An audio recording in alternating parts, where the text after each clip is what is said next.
Hello again everyone, we're back in the shed, lots to do, lots to talk about, not a lot of time to do it. It's already dark outside and I want to make some progress today, so let's get right to it. In the last couple of videos you have seen me shape and begin to hollow out this piece of wenge to make a guitar body. I have done some research since the last video to actually look at generally the patterns of material people tend to cut out and things, and I've determined that I can afford to be a lot more brave than I was originally going to be with this. But before I go ahead and remove any more material, I've decided that I want to plan it out exactly with a template so that I don't make any mistakes. So that's probably what we're going to be doing today. But just before we crack on with that, one thing I probably forgot to mention from about 2 videos ago, we've got the grill cloth that I attached to the front of the Scarlett amp baffle. If you remember, I tried to staple it and it was a little bit loose, so I decided to have another go at it. This time I just pulled it a little more taut when I was stapling it, and I put some latex based glue on the back of the fabric, and I have to say that looks really nice and tidy now. The amplifier, or should I say the enclosure for the amplifier itself, I can't actually go any further with that at the moment because I want to recover it, but I can't because I potentially want to screw in more hardware or alter the actual enclosure itself. So I need to do that before I go covering it up with some nice new fabric. Say fabric, well it probably is going to be fabric actually. So that's that. So let's crack on. We've got this sort of master template, if you like, that I already created, and we've got a copy of it which I used to actually make the guitar body. The main thing I need to do is get a cutout, or at least translate onto the template that I'm going to use, where the pickups are going to be and also where the bridge is going to be, etc. There's a few different ways you can go about it, using sort of, well, just either cutting this out as it is or using trace down papers, copy routers, measuring it all out by hand. Lots of ways to do it, but this is the way I'm going to do it.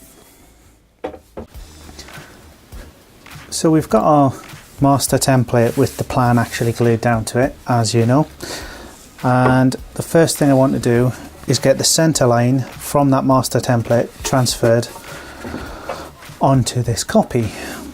So that's easy enough. It's just going to be done by eye. Get that nice and squared up.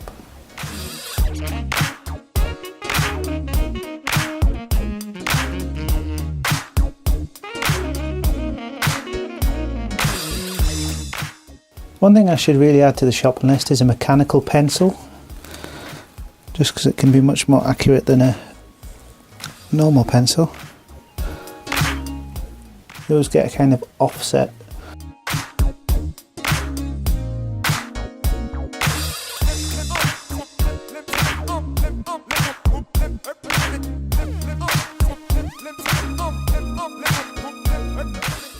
One center line.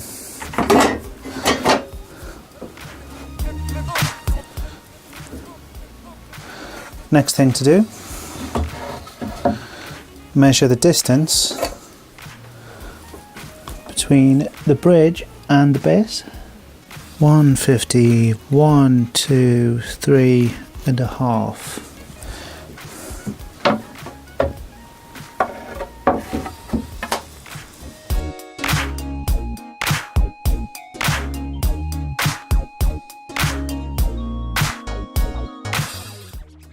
And continue to measure up to the pickups.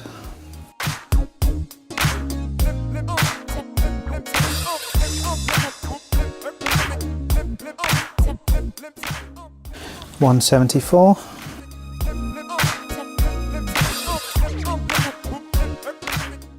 And I'm just going to continue that process right the way down, just marking where the boundaries of the pickups are. I won't bore you with that, so let's cut. So entirely for your viewing pleasure, and not at all because my camera stops recording after about 20 minutes and I never notice and lose half my footage. I've drawn out the perimeter and I've effectively allowed some extra material to remain for the area where the neck attaches, and also where the tailpiece or the strap button would attach. Also allowed some material to remain around where the bridge will be. And I think that's about it. Oh yes, and I've had to leave a little bridge of material here as well, so that when I cut all of this material out, this stays in place. I may decide to leave that there when I actually do the guitar, or I might not. I don't know. Actually, I've just quickly roughly drawn that in. I think I might just tidy that up a little bit.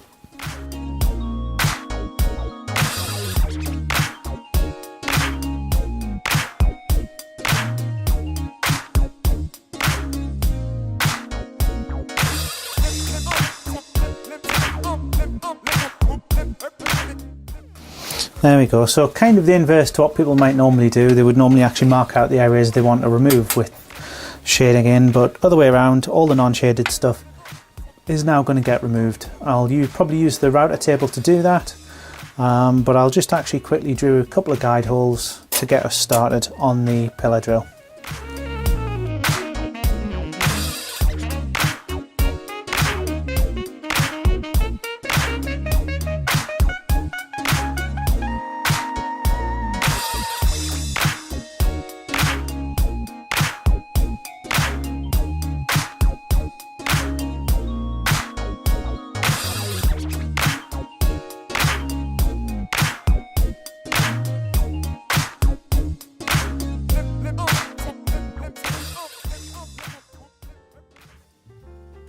So I have to stop filming there just for a second. One, because I have actually run out of time, but two, because we've hit a small snag.